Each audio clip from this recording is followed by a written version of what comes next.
Hi, Afshan. Let's take a look at your last set of essays. Let's go straight into your task 2 about media coverage becoming biased. Let's see what you wrote.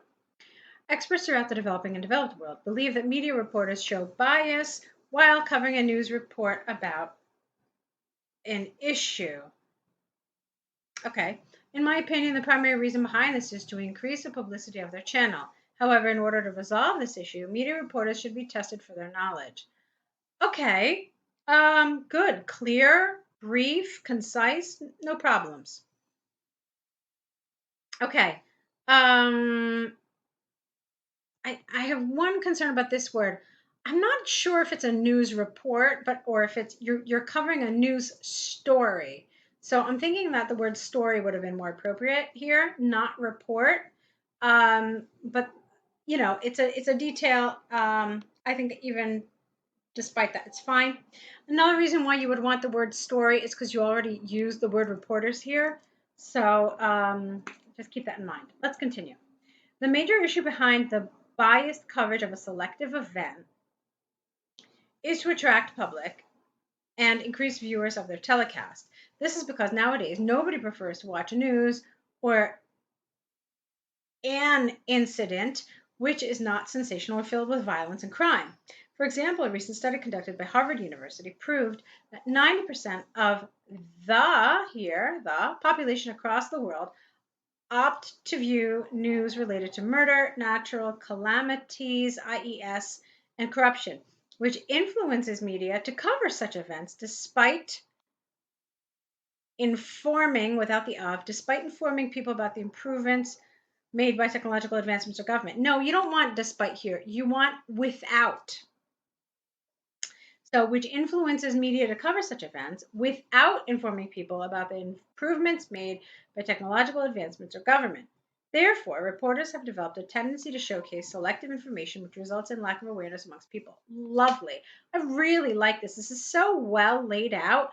So, in terms of coherence and cohesion, in terms of grammar, vocabulary, task response, I think you've done really well in this paragraph. So, it's a nice, strong start. Okay, so moving on. However, this issue can be resolved if senior managers of media companies start conducting a monthly test and appreciate winners with national awards. What do you mean a monthly test? Okay. This is because this would motivate reporters to cover and report every crucial topic, namely rising population levels, increased literacy rate amongst women, and problems of water scarcity. If, for instance, Canadian government had not started conducting tests constituting global affairs, you don't mean constituting, you mean a different word here. News reporters in Canada would not have opted to telecast issues such as development of autonomous cars. Thus, in order to eliminate bias, media reporters should be encouraged to pass examinations as they would eventually have to cover wider subjects and issues. Okay.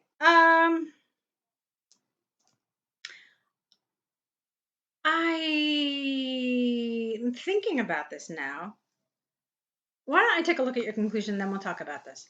In conclusion, I strongly agree that media only covers news or incidents which they believe are going to create sensation and eventually improve their ratings. On the other hand, this issue can be resolved by making reporters realize their lack of awareness. Okay, so what I have been concerned about with this second body paragraph is I didn't really understand the connection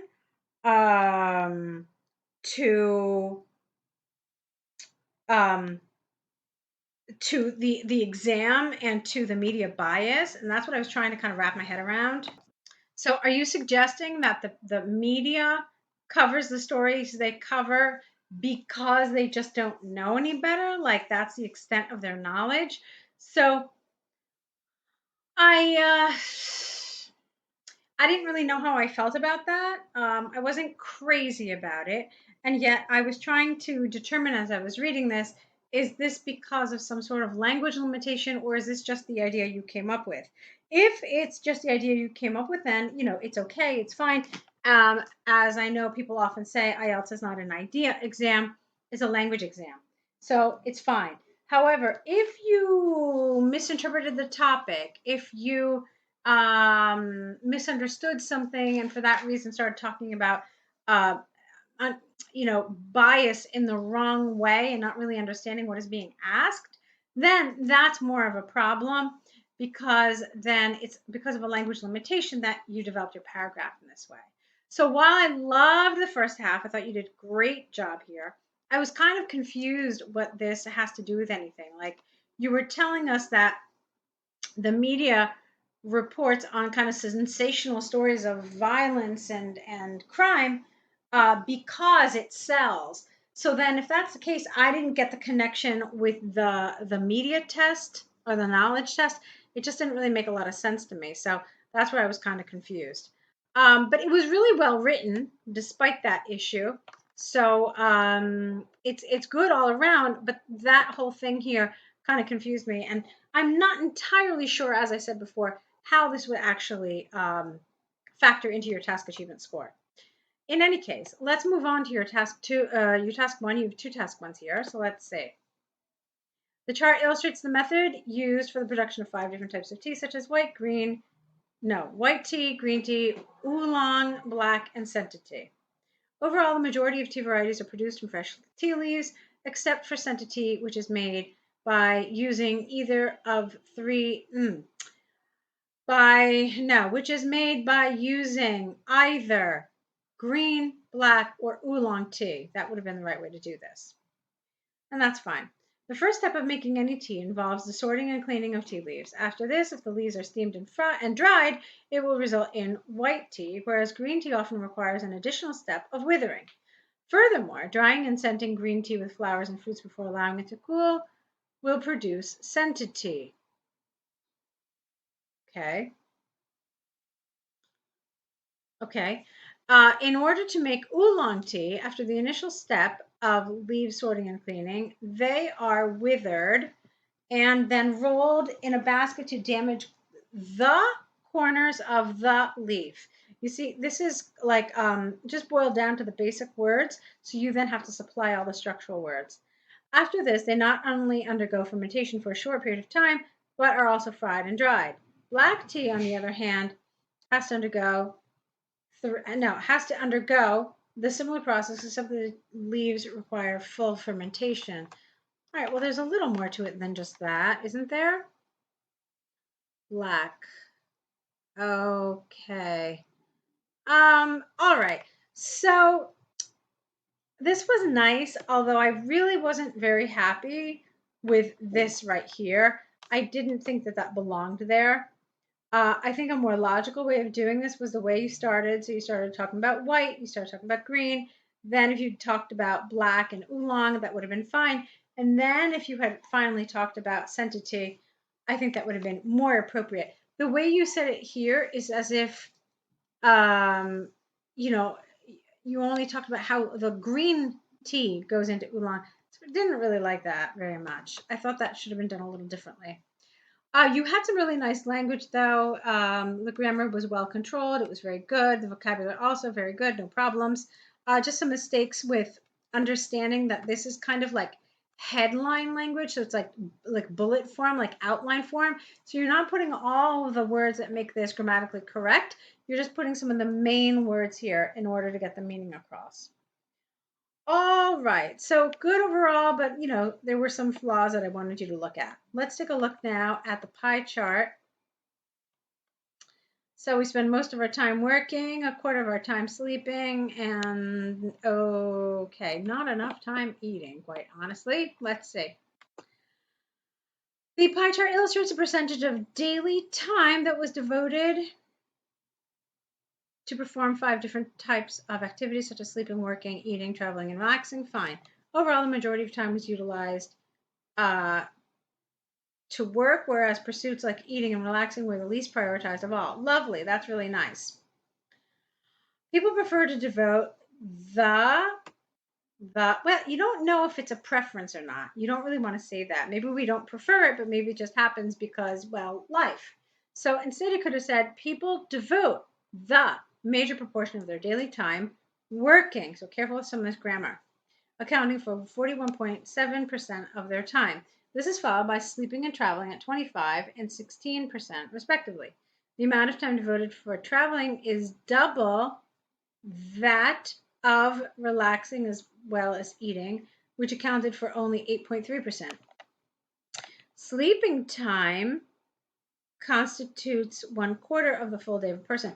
I don't think you need to mention sleep again. You mentioned it up here. So you didn't need to do that. Yeah, I don't know why you repeated that there. That's kind of odd.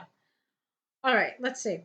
Time spent for relaxing is 33% less than that of working, whereas sleeping time is half the contribution made towards working. Everyday traveling is double. Well, we don't know that it's everyday traveling, so don't just assume that. So traveling is double that of relaxing. Working time each day is triple compared to the time spent on eating.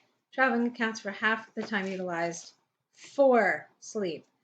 All right, I can't really say that I love this last paragraph. I find these charts, these charts where there's very little information, I find them to be among the most difficult.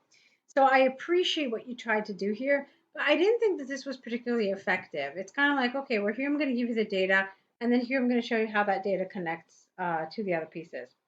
Yeah, so I didn't think that that was very, very effective.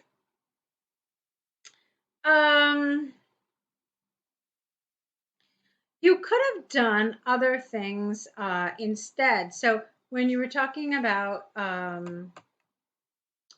okay, you talked about this and you could talk about that. So you could talk about what made up the other quarter, because this does come out to a quarter. So you could have done other sorts of combinations. You could have used some more topic sentences in your paragraphs. Okay, so like here, for example, rather than just going straight to this statistic, you could have used a nice topic sentence in this paragraph. So yeah, you could have said something like, by far the greatest percentage of the daily activity was occupied by one category, comma, work. More specifically, people devoted 41% of their time each day to work. Okay? And then you could say something else like the second most popular activity, or the second most time consuming activity. I have to do some quick math here. Came in at 15% less than work. Specifically, this was sleep, which accounted for 25% of daily activity. So just kind of really stretch this out and make some of these connections as you're talking about them, rather than, okay, here are my statistics and then here are my connections. So try to kind of mesh these together. Okay? So that's how I would do it. And yeah, I suppose, I mean, there are a lot of different ways to organize your paragraphs.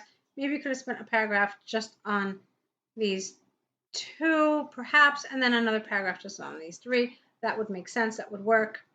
So that's how I would do it. So, Afshan, we are done with your 9 essay package. Do you want to continue working with us? Do you have time? If you do, send us more essays. We'll get you straight away on a new pack so that you can begin to work. Try to, really just apply everything we're talking about here. I see that you are. I can see that you're working, so that's wonderful. And, if you have any questions, let us know. Let me know what you decide to do, if you are able to continue or if you're not able to continue.